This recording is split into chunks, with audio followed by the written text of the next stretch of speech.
I'm Douglas Ward with the Underground Boxing Company. You know, a lot of times I'll have new fighters come to me and go, Coach, what can I do when I'm not in the gym to continue to improve and get better?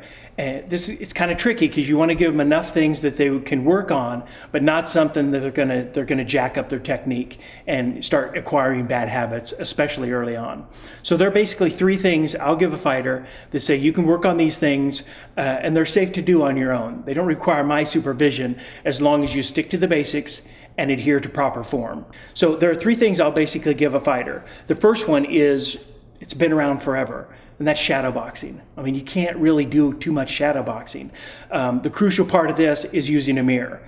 Too many guys just stand and go from their own mind's eye, and that doesn't work. You need to have a mirror in front of you so that you can check your proper form all the time, that you have your elbows in, your hands up, that you're moving correctly, that your chin's tucked in. I mean, again, I know it's basic stuff, but the best way to practice this is on a mirror and doing shadow boxing.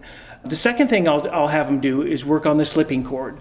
The slipping cord's great because it instills good defensive technique. It also requires some work. You got to use your legs to do it correctly.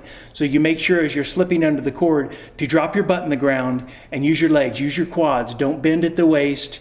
Make sure you're dropping down and getting a full range of motion, shifting your weight from the front leg to the back leg. The third thing is I'll have fighters do what I call box steps.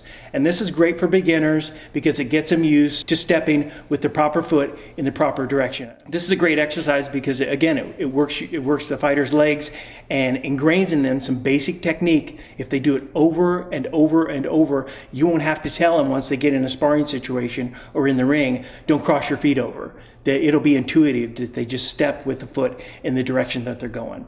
So these are three things that I think are safe that any fighter can do when they're not under the watchful eye of a coach to continue to improve and get better technique in the ring. That's it. Thanks for watching, and remember, fighting solves everything.